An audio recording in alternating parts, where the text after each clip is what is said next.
Welcome on over to Automotive World, ladies and gentlemen. I'm your host, Vinny Mystery, and tonight we have another story, and this is regarding Ford and their recalls. And we have covered this before previously in one of the videos where we went over the financials for Ford.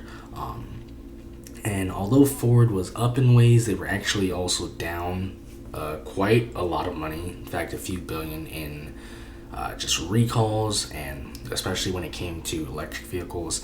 And today, out of Motor One, we have an older article here from Anthony Lanas, and this is not surprising. Ford has been, as we covered a lot of recalls on this channel, some which you'll see today, Ford has been up there. In fact, they have been number one, you could argue, with those recalls in terms of the amount of recalls, the amount of vehicles affected in terms of actually physical units, range of model year. Ford has, pretty much had the most recalls, and now we can see here from Ford that these recalls, the automaker reported in the second quarter financial results, these recalls and warranty costs costed them over $2.3 billion. To put that in perspective, that is $25.5 million a day, and that is up over $800 million compared to the first quarter. What does that mean? Ford has always had quality issues. They just have. It's not, this isn't a surprise. This is nothing new. But the fact to say that Ford, the amount of recalls that we see from Ford, the amount of times Ford is issuing recalls that aren't actually fixing the recalls. And like I said, this has been happening for decades, and this is also as a Ford owner, especially also this is as a Mazda owner who owns a Mazda era Ford. I have my experience with Ford, and I know Ford. Like I said, their quality has generally never been good. The fact that it's costing them over $2.3 billion in this quarter. The fact that it's up $800 million more compared to last quarter. It's costing $25.5 million a day. That means that Ford, when they say, and when Jim Farley says, unfortunately, that they're trying to address quality and things like that, they're not. Maybe they're addressing it, but there is no impact, or whatever they're doing is not working. And obviously we've seen with the recalls, we've seen with the recent years, when the Bronco came out, and I love the Bronco, it's an amazing looking vehicle. I see a ton of them everywhere. They're super capable.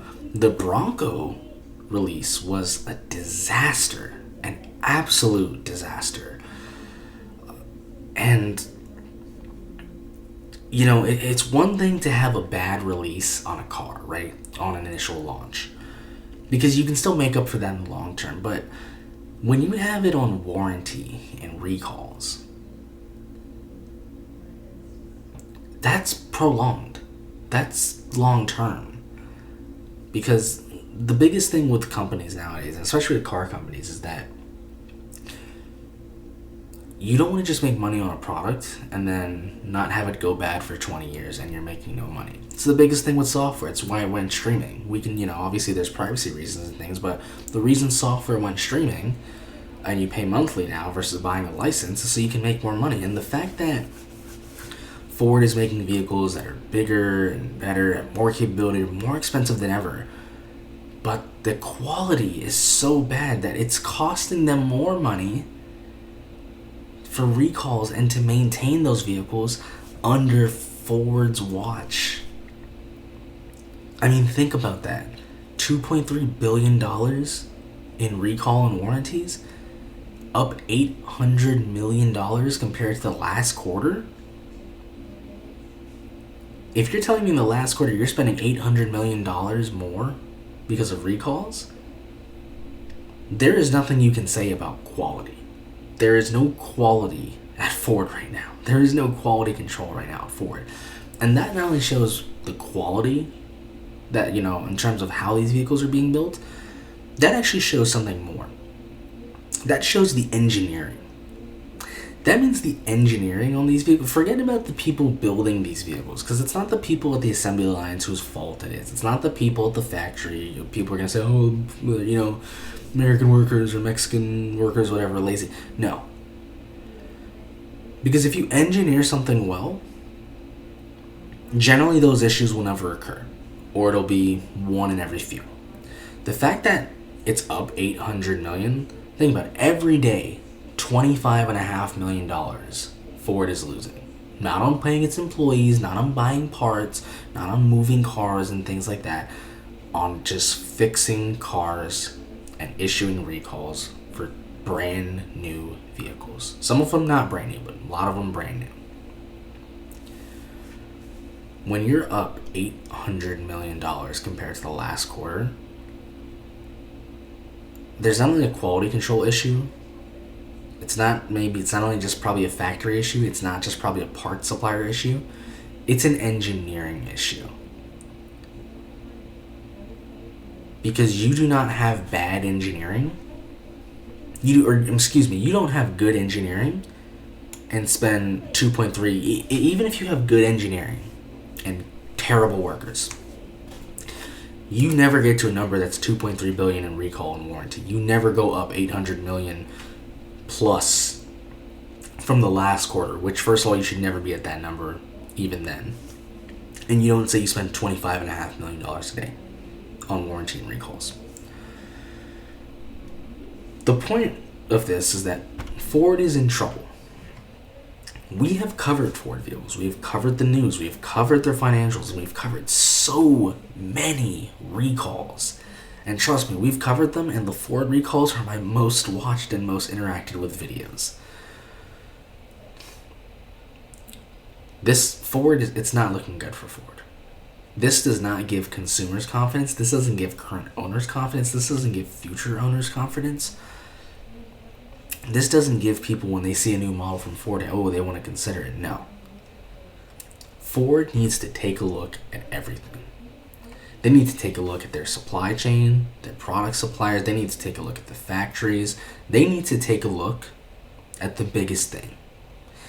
They need to talk to their engineers, and they need to take a seat. And they really need to have a discussion. Because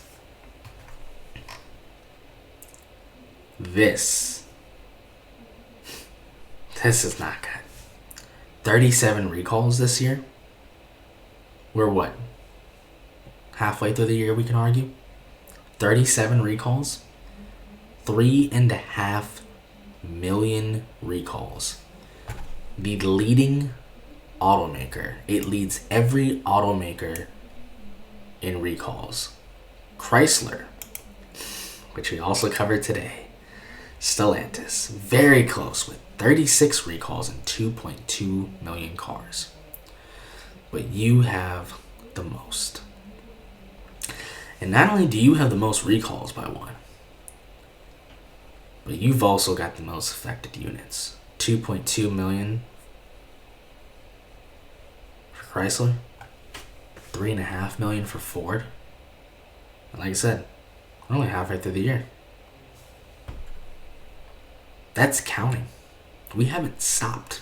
That's end counting. That's not going down. And it sucks. Because first of all, you never want to see that from a car maker. And I don't want to see that from Ford. Because that's one of my, I covered it earlier in the top selling trucks. It's a reason I wouldn't buy a Ford or a Chevy. And I would love to. Because I would love to buy, for me, the F-150 wouldn't be applicable, but I would, Ford Maverick would be perfect for me. Ranger, perfect for me. This isn't good. Also, keep in mind, too, we also covered that Ford does sell the most trucks. Which means statistically, they are going to have more vehicles affected. And that also statistically means it's going to cost them more money. And if Ford keeps going the way that they're going, $2.3 billion in this quarter, up $800 million from the last quarter, $25.5 million a day currently. Ford is very close to, if not there, at that point. But if they are not, they are very quickly getting there. They are approaching it. They are right on the edge. Ford is going to be at a point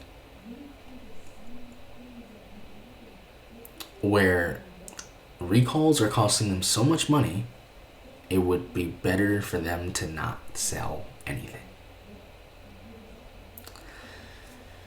Like I said, this sucks.